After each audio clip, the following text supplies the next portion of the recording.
আসসালামু আলাইকুম, সবাইকে এসএসকের পক্ষ থেকে স্বাগতম। তো প্রিয় বন্ধুরা, আজকে আমরা বাংলা ব্যঞ্জন বর্ণের ষষ্ঠ পর্বে, অর্থাৎ আজকে আমরা ত থ ধ লিখছি। ধ থেকে ধ দন্তন্য প পর্যন্ত লিখব। তো শুরু করা যাক। তো প্রথমে আমরা ধ লিখব। ধ লিখতে হলে কী করতে হবে? প্রথমে যে কাজটি করতে হবে সেটি হচ্ছে এভাবে এনে এভাবে দিয়ে সোজা উপরে তুলে ফেলতে হবে। তারপর এখান থেকে মাঝ বরাবর এখানে লাগাতে হবে। তারপর এখানে একটি মাত্রা দিয়ে দেবো। ধ কিন্তু একটি অর্ধমাত্রার বর্ণ।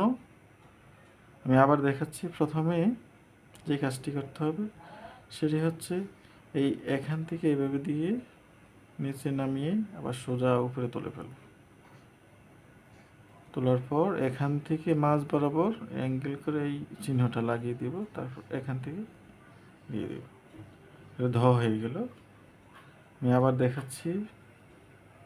এভাবে এনে এভাবে দিয়ে সোজা উপরে তুলে ফেলতে হবে। তারপর এখানে মাঝ বরাবর চিহ্নটা লাগিয়ে দিতে হবে। ধ।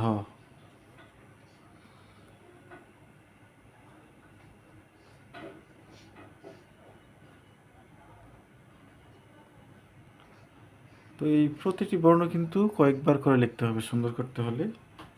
আরও আমি তো লিখছি 4 বার, প্রায় 5 বার, 10 বার, 20 বার যা লিখতে পারে।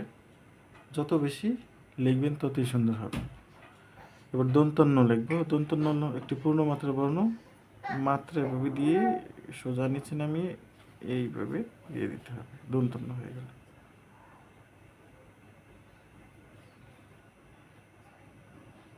মূর্ধন্য আর দন্তন্যর মধ্যে একটু পার্থক্য রয়েছে। দন্তন্য হলো সোজা দাগ দিয়ে নিচ থেকে এভাবে দিতে হবে। এবার প লিখব। পটা কিন্তু অনেকেই সুন্দর করে লিখতে পারেন না। প হচ্ছে আগে টিক চিহ্নের মতো এইভাবে দিতে হবে। এই যে এভাবে দিয়ে এখান থেকে এভাবে এনে এভাবে দিয়ে দিব। আবার দেখাচ্ছি। এখান থেকে এনে এভাবে লাগিয়ে দেবে। এটা একটি অর্ধমাত্রার বর্ণ।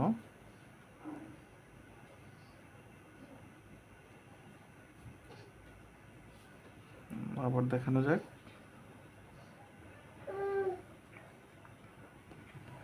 তো প্রতি পর্বে কিন্তু 3টি বর্ণ করে লিখছি এবং 3টি বর্ণ কোনো কোনো ভিডিওতে 3 বার, কোনো কোনো ভিডিওতে 4 বার, 5 বার করে লেখা হচ্ছে।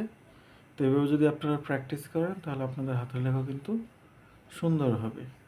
তো প্রিয় বন্ধুরা, আপনারা যদি আমার চ্যানেলটিতে নতুন হয়ে থাকেন, চ্যানেলটি অবশ্যই সাবস্ক্রাইব করে রাখবেন এবং বেল আইকনটি বাজিয়ে দিবেন, যাতে এই ধরনের ভিডিওগুলো আপনারা সহজেই পেয়ে যেতে পারেন।